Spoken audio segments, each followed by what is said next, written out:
जब हम मेटल को ऑक्सीजन के साथ रिएक्ट कराएंगे या किसी भी मेटल को जब हम ऑक्सीजन के साथ बर्न कराएंगे तो क्या होगा,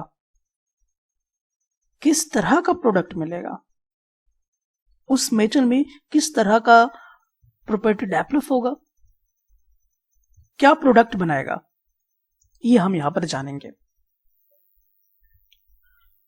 तो ये जो रूल है इसे आपको दिमाग में रखना है कि जब भी आप किसी भी मेटल को ऑक्सीजन के साथ रिएक्ट कराते हैं तो वो मेटल ऑक्सीजन के साथ मिलकर मेटल ऑक्साइड बना देगा।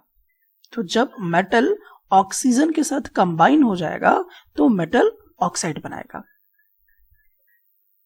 तो जब भी हम ये समझेंगे कि मेटल ऑक्साइड हमें कब मिलेगा, तो मेटल ऑक्साइड हमें तब मिलेगा जब ऑक्सीजन मेटल के साथ कंबाइन हो जाएगा। अब ये हमारे मन में प्रश्न आ रहा है कि अगर ये मेटल ऑक्साइड बना तो इसका नेचर कैसा होगा, मतलब ये एसिडिक नेचर का होगा या बेसिक नेचर का होगा। तो दरअसल ये आपका बेसिक नेचर का पाया जाएगा। तो ध्यान रखिएगा, जब भी मेटल ऑक्साइड बनेगा तो मेटल ऑक्साइड बेसिक नेचर का होगा, मतलब कि वो रेड लिटमस पेपर को ब्लू में कन्वर्ट कर देगा। अब यहां पर एक एग्जाम्पल के माध्यम से हम लोग समझते हैं। तो यहां पर आप देखें कि यहां पर कॉपर का पाउडर रखा हुआ है और यहां पर हम लोग फ्लेमिंग दे रहे हैं, आग लगा रहे हैं।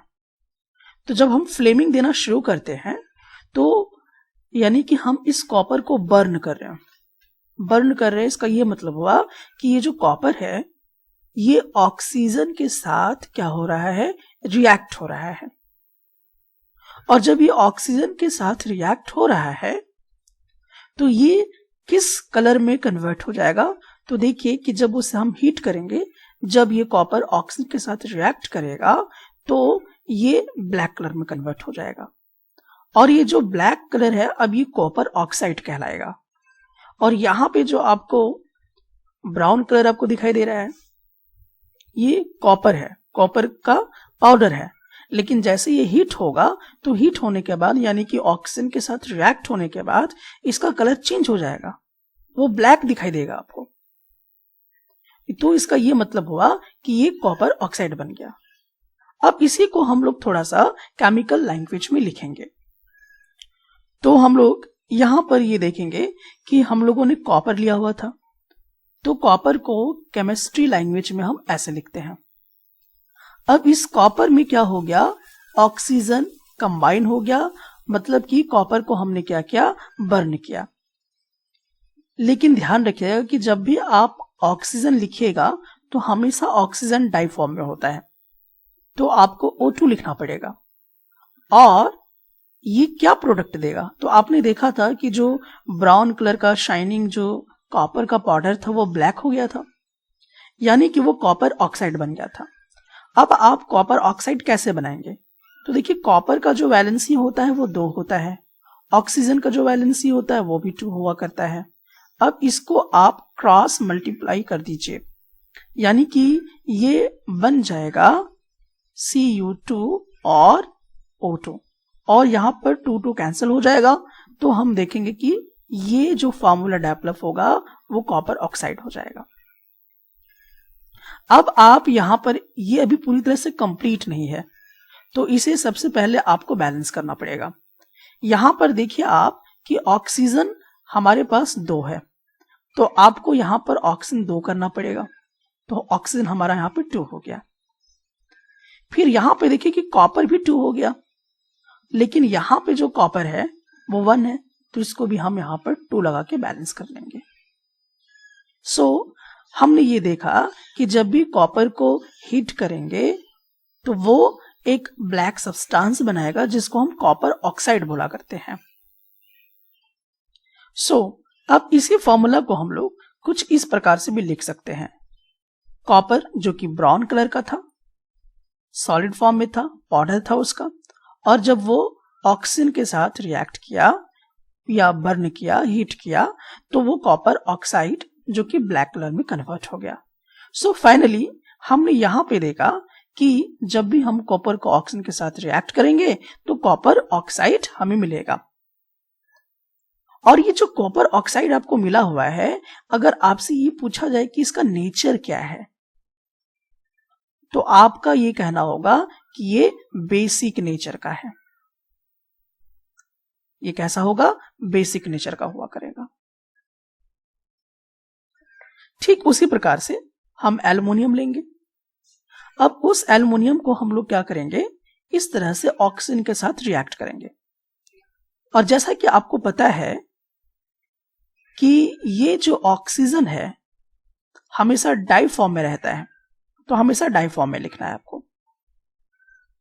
तो जब भी एल्युमिनियम ऑक्सीजन के साथ रिएक्ट करेगा, तो आपको पता है कि अगर कोई भी मेटल ऑक्सीजन के साथ रिएक्ट करेगा तो मेटल ऑक्साइड बनाया करेगा। ये एल्युमिनियम ऑक्साइड बनाएगा, और एल्युमिनियम ऑक्साइड हम कुछ इस प्रकार से लिखा करेंगे। चलिए यहां पर हम लोग इसको बैलेंस करने के लिए थोड़ा सा एक रिव्यू लेते हैं। तो हम लोगों ने एल्युमिनियम लिया, एल्युमिनियम को हम लोग इस प्रकार से लिखते हैं, और इस एल्युमिनियम को हम लोग ऑक्सीजन के साथ रिएक्ट करवाते हैं। और ऑक्सीजन को जब भी आप लिखिएगा हमेशा डाई फॉर्म में लिखिएगा। और जब इसे हम डाई फॉर्म में लिखेंगे तो आपको पता है कि ये मेटल ऑक्साइड बनाएगा। तो कैसे बनाएगा? तो चलिए देखते हैं। सबसे पहले आपको वैलेंसी पता होना चाहिए। एल्युमिनियम का वैलेंसी 3 होता है, ऑक्सीजन का वैलेंसी 2 हुआ करेगा। इसके साथ अगर हम इसको इस तरह से क्रॉस करवाएंगे तो Al2O3 मिलेगा, और ये आपका जो होगा ये एल्युमिनियम ऑक्साइड बनाएगा। यही आपका मेटल ऑक्साइड है जो बेसिक इन नेचर है। लेकिन अब इसमें एक चीज हमें क्या करनी होगी कि इसे बैलेंस करना पड़ेगा। तो बैलेंस हम कैसे करें? तो बैलेंस करने का सिंपल सा तरीका यह है कि हम पहले कंपैरिजन करें। यहां पर आप देखेंगे कि ऑक्सीजन 2 है, और जबकि यहां पर ऑक्सीजन आपको दिखाई देगा कि 3 है। तो हम ऐसा कर सकते हैं कि हम यहां पर 3 लगा दें। तो अब ऑक्सीजन की संख्या कितनी हो गई? 6। लेकिन यहां पर ऑक्सीजन कितना है? 3। तो इसको 6 बनाने के लिए आप यहां पे 2 लगा दीजिए। तो अब ऑक्सीजन कितना हो गया हमारा? 6 हो गया। और एल्युमिनियम देखिए कितना हो गया? 4। तो यहां पर आपको क्या पुट कर देना होगा? 4। तो इस प्रकार से हम लोग इसे क्या कर सकते हैं? बैलेंस कर सकते हैं। फाइनली हमने समझ गया कि ये किस तरह से इक्वेशन फिट हुआ है। तो जब भी एल्युमिनियम ऑक्सीजन के साथ रिएक्ट करेगा तो एल्युमिनियम ऑक्साइड बनाएगा।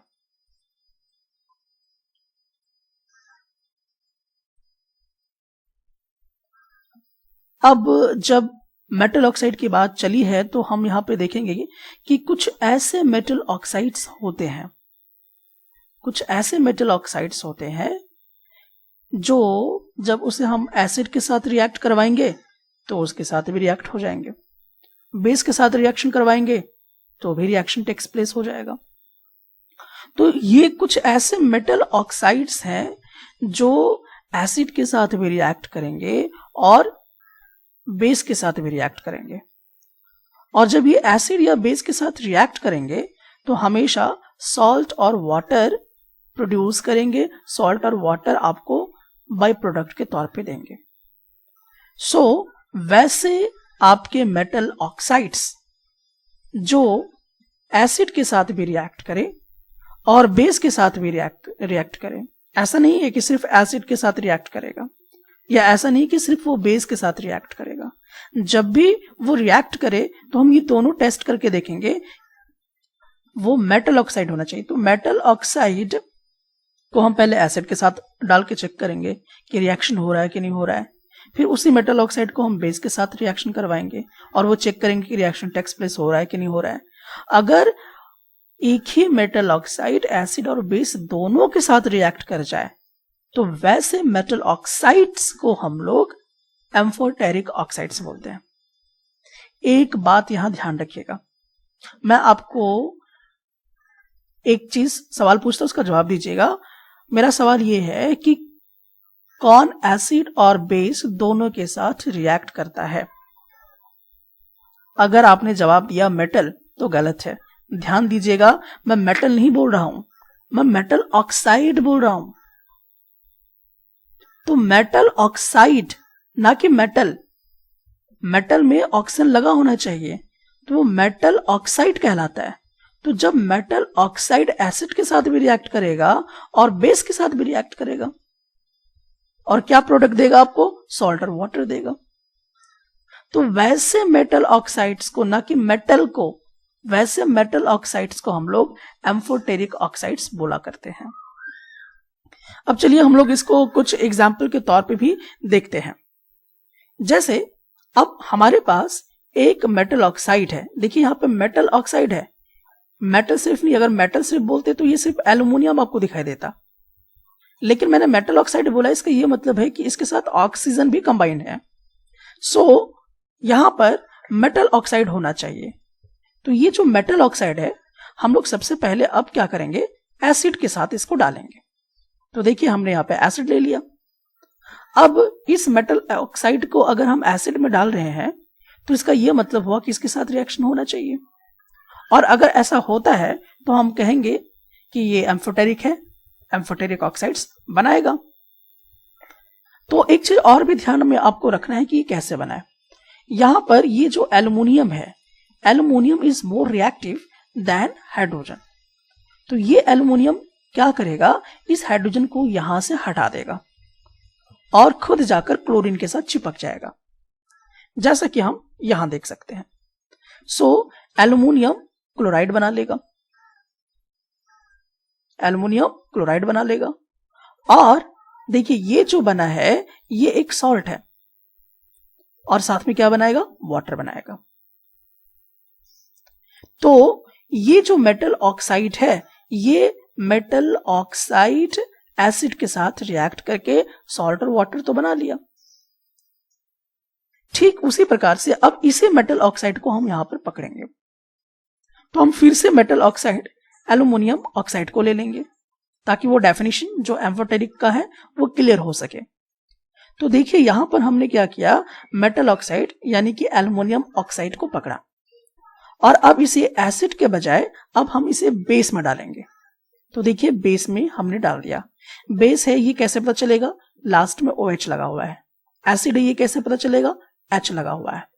तो यहां पे आप देखिए कि यहां पर हमने क्या किया? इस मेटल ऑक्साइड को इस बेस में डाल दिया। जैसे हमने इस बेस में इसे डाला तो ये रिएक्शन करेगा, और रिएक्शन करके सॉल्ट प्लस वाटर फॉर्म कर जाएगा, और सॉल्ट का नाम क्या होगा? Sodium aluminate. ये याद रखेंगे आप, सोडियम एल्यूमिनेट। हाँ, इसका फॉर्मूला आप अभी नहीं बना पाएंगे, इसके लिए आपको और कुछ सीखना पड़ेगा, लेकिन फिलहाल अभी आप याद रखें कि सोडियम एल्यूमिनेट का फॉर्मूला कैसे बनाया गया है, क्या है उसका फॉर्मूला। तो सोडियम एल्यूमिनेट इसका होगा सॉल्ट, और वाटर हमें मिलेगा that is H2O।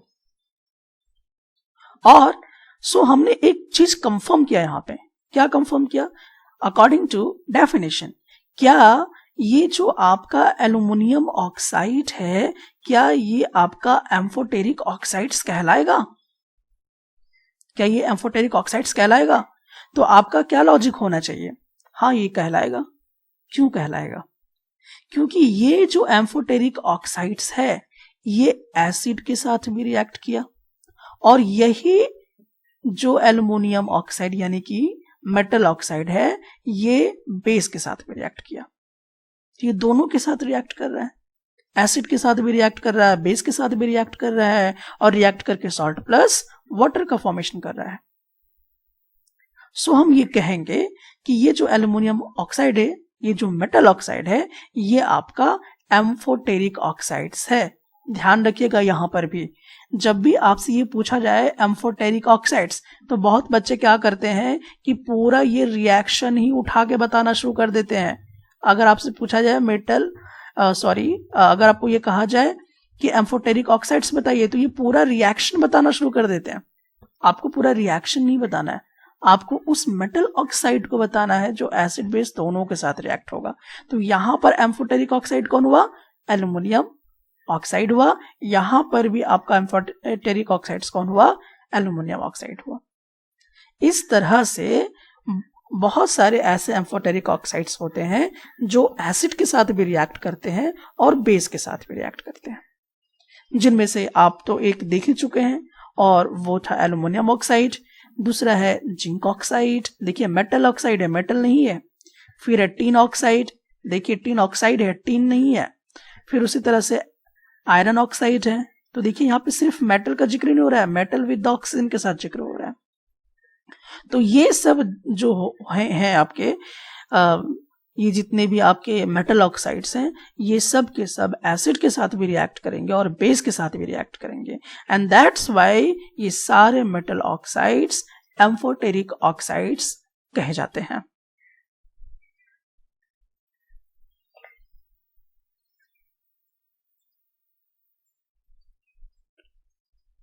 Metal oxides क्या वाटर में घुल सकता है? अब हमें ये समझना है कि क्या जो मेटल ऑक्साइड्स है वो वाटर में घुल सकता है, वो सॉल्युबल हो सकता है?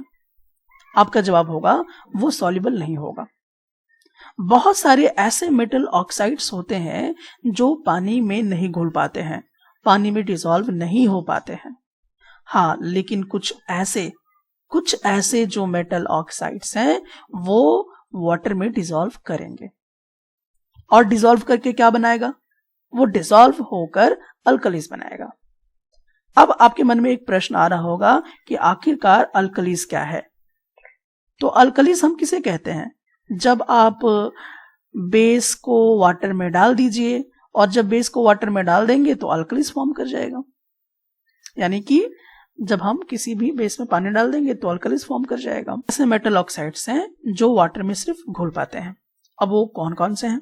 एक मेटल ऑक्साइड है जो पानी में घुल सकता है, और पोटेशियम ऑक्साइड भी जो पानी में घुल सकता है, और ये घुलने के बाद अल्कलीज का फॉर्मेशन करेगा। अब जैसे कि यहां पर हम लोग सोडियम ऑक्साइड को पकड़ते हैं, ये सोडियम ऑक्साइड सॉलिड फॉर्म में होगा और अब इसे हम लोग वाटर में डालेंगे। जैसे हम इसे वाटर में डालेंगे तो ये बना लेगा सोडियम हाइड्रोक्साइड, ये बना लेगा सोडियम हाइड्रोक्साइड। यानी कि ये जो मेटल ऑक्साइड है वो वाटर में घुल चुका है। ठीक उसी प्रकार से अगर हम लोग बात करें पोटेशियम ऑक्साइड के विषय में, तो यहां पे पोटेशियम ऑक्साइड हमने पकड़ लिया। अब इस पोटेशियम ऑक्साइड को हम लोग वाटर के साथ रिएक्ट करेंगे, तो जैसे हम इसे वाटर के साथ रिएक्ट करेंगे तो ये बना लेगा पोटेशियम हाइड्रोक्साइड। इसका ये मतलब हुआ कि ये जो मेटल ऑक्साइड है, पोटेशियम ऑक्साइड और सोडियम ऑक्साइड, ये दो ऐसे आपको मेटल ऑक्साइड मिले जो वाटर में घुल पा रहा है, सॉल्युबल हो पा रहा है और अल्कलीज का फॉर्मेशन कर रहा है। सारे के सारे मेटल नहीं कर सकते। दूसरी बात अगर हम लोग करें तो ज्यादातर जितने मेटल्स होते हैं वो ऑक्सीजन के साथ एक ही रेट से नहीं रिएक्ट करते हैं। इसका क्या मतलब है? इसका यह मतलब हुआ कि कोई मेटल ऑक्सीजन के साथ बहुत ही स्लो रिएक्शन करता है, कुछ ऐसे मेटल्स हैं जो ऑक्सीजन के साथ बहुत ही फास्ट रिएक्शन करते हैं, और कुछ ऐसे मेटल हैं जो ऑक्सीजन के साथ मॉडरेट तरीके से रिएक्शन करते हैं। सारे के सारे ऐसे नहीं है कि सारे मेटल ऑक्सीजन के साथ सेम स्पीड से रिएक्ट करेगा। सबकी रिएक्टिविटी अलग अलग होगी according to reactivity series. So different reactivities होने के कारण डिफरेंट मेटल्स डिफरेंट रेट के हिसाब से, डिफरेंट स्पीड के हिसाब से ऑक्सीजन के साथ रिएक्ट करेंगे। लेकिन जैसा कि हम लोग अगर बात करें पोटेशियम के विषय में, सोडियम के विषय में, तो ये सोडियम और पोटेशियम ऐसे दो मेटल्स हैं जो बहुत ज्यादा रिएक्टिव होते हैं, और ये सोडियम और पोटेशियम जब ऑक्सीजन के साथ जैसे कंबाइन में आएंगे जैसे इनको ऑक्सीजन मिलना शुरू हो जाएगा, जैसे ये ऑक्सीजन के साथ कंबाइन हो जाएंगे, ये विगोरसली क्या करेगा, फायर को कैच करना शुरू करेगा, आग लगा देगा सब जगह पे, क्योंकि ये बहुत ज्यादा रिएक्टिव होता है सोडियम और पोटेशियम। इसको जैसे ऑक्सीजन मिलेगा ये आग पकड़ लेगा पूरी तरह से, जैसा कि आप यहां पर देख सकते हैं। हमने यहां पे देखा कि सोडियम और पोटेशियम को जैसे हम ऑक्सीजन में रखेंगे वो कैच फायर कर लेगा, आग पकड़ लेगा, क्योंकि इसकी रिएक्टिविटी बहुत ही ज्यादा होती है। ये ऑक्सीजन के तुरंत संपर्क में आते के साथ विगोरसली क्या करेगा, कैच फायर कर लेगा। और क्योंकि ये जो मेटल है ये आग जल्दी ना पकड़े, इसके लिए लैब में क्या करना पड़ता है, तो आग ना पकड़े इसके लिए हमें ऐसे मेटल्स को क्या करना पड़ता है, केरोसिन ऑयल में डाल के रखना पड़ता है। अब आपका प्रश्न होगा कि केरोसिन ऑयल किस प्रकार से आग लगने से सोडियम और पोटेशियम को बचाता है। तो दरअसल यूं होता है कि केरोसिन ऑयल क्या करता है, ऑक्सीजन का सप्लाई को कट कर देता है। मतलब अगर आपने सोडियम और पोटेशियम लिया है तो वो सोडियम पोटेशियम जब हम केरोसिन ऑयल में डाल देंगे तो केरोसिन ऑयल क्या करेगा, ऑक्सीजन को अंदर नहीं जाने देगा, जिसके वजह से वो जो सोडियम है, वो जो पोटेशियम है, वो डायरेक्ट ऑक्सीजन के संपर्क में नहीं आ पाएंगे और उसमें आग नहीं लगेगा, आग लगने से बचा रहेगा। यही वजह है कि हम लोग जब भी सोडियम या पोटेशियम को निकालेंगे या रखेंगे तो हमेशा आपको ध्यान रखना होगा कि आप उसको जब भी इमर्ज करें केरोसिन ऑयल में करें, क्योंकि ऑक्सीजन का जो कनेक्शन वो कट हो जाता है। सिल्वर और गोल्ड के विषय में बातचीत करते हैं। सिल्वर और गोल्ड ये दो ऐसे आपके मेटल्स हैं जो ऑक्सीजन के साथ बिल्कुल भी रिएक्ट नहीं करेगा। यही नहीं, अगर आप कहेंगे कि इसे चूल्हे पे चढ़ा दे तो आप सिल्वर को चूल्हे में रख दीजिए या गोल्ड को रख दीजिए, हाई टेम्परेचर में रख दीजिए, तो भी ये ऑक्सीजन के साथ रिएक्ट नहीं करेंगे। क्यों? क्योंकि इसकी जो रिएक्टिविटी होती है वो बहुत ही स्लो होती है। अगर आपको मेरा एक वर्ड परेशान कर रहा हो रिएक्टिविटी सीरीज के बारे में, तो आप बिल्कुल वरी मत हुई, नेक्स्ट लेक्चर में इसके विषय में बातचीत करूंगा। अब आगे बढ़ने से पहले हम लोग कुछ क्वेश्चंस लेंगे और इस क्वेश्चन में आप अपने आप को टेस्ट करेंगे कि आपने इस कॉन्सेप्ट को ठीक से सीखा है या नहीं सीखा है।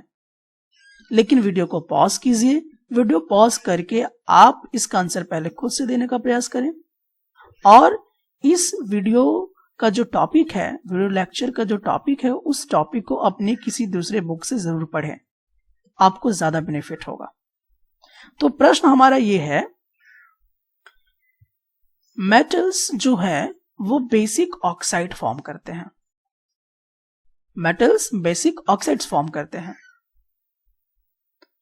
तो इनमें से कौन से ऐसे मेटल्स हैं जो एम्फोटेरिक ऑक्साइड्स फॉर्म करेगा? सोचिए, कौन सा ऐसा मेटल है जो एम्फोटेरिक ऑक्साइड बनाएगा? तो एम्फोटेरिक ऑक्साइड क्या होता था? वैसा मेटल ऑक्साइड, मेटल ऑक्साइड वैसा मेटल ऑक्साइड जो एसिड के साथ भी रिएक्ट कर जाता है और बेस के साथ भी। और इसके मैंने कई एग्जांपल्स आपको दिए, जिनमें से आप यहां पर देख रहे हैं एल्यूमिनियम। दूसरा प्रश्न हमारा है कि सोडियम को हम लोग केरोसिन ऑयल में क्यों रखते हैं? मैंने इसे वीडियो लेक्चर में बताया है। हमारा अगला प्रश्न है कि एम्फोटेरिक ऑक्साइड्स क्या होते हैं? तो इस प्रश्न का जवाब हम लोग जैसा कि जानते हैं कि एम्फोटेरिक ऑक्साइड्स का मतलब होता है कि वैसे मेटल ऑक्साइड्स जो एसिड के साथ भी रिएक्ट करेगा और बेस के साथ भी रिएक्ट करेगा। तो वैसे मेटल ऑक्साइड्स को हम लोग एम्फोटेरिक ऑक्साइड्स बोला करते हैं। अब इसके एग्जाम्पल आप दे सकते हैं, आप चाहिए फिर से और वीडियो लेक्चर को फिर से देखिए। हमने एक सिल्वर का आर्टिकल लिया, एक सिल्वर का बना हुआ कोई चीज हमने लिया और हमने देखा कि वो जो है वो ब्लैक कलर का हो गया है। ये ब्लैक कलर कब हुआ? जब हमने उसे एक्सपोज किया था एयर में। तो जब हमने उसे एयर में छोड़ दिया तो वो सिल्वर में हमने देखा कि धीरे धीरे धीरे ब्लैक कलर जो है वो परत आ गई है। तो ये किस कारण से आया? क्या कारण था जो सिल्वर आर्टिकल ब्लैक हो गया? तो एक्चुअली इसका होने का रीजन जो है कि सिल्वर में जब उसे हम हवा में छोड़ रहे थे तो वो हवा में तो बहुत सारे गैसेस हैं, सल्फर है, ऑक्सीजन है। तो जैसे ही सल्फर उसके साथ कंबाइन होगा तो वो क्या कर लेगा? ब्लैक परत बनाना शुरू कर देगा। सो ऑप्शन सी आपका करेक्ट। हम लोग एक कॉपर लेंगे और उस कॉपर को हम लोग ओपन एयर में छोड़ देंगे। फिर हम ये देखेंगे कि धीरे धीरे धीरे धीरे धीरे उसका जो शाइनिंग ब्राउन कलर है, जो उसके सरफेस में ब्राउन कलर है जो बहुत ज्यादा शाइन कर रहा है, वो धीरे धीरे डिसअपीयर होता चला जाएगा और वो धीरे धीरे ग्रीन कलर उसमें चढ़ता चला जाएगा। तो ये किस कारण से हो रहा है? तो ऐसा इसलिए हो रहा है क्योंकि उसमें कॉपर कार्बोनेट का परत चढ़ गया है। तो जब कार्बोनेट का परत उस कॉपर में लग जाएगा तो वो ग्रीन कोटिंग करना शुरू करेगा।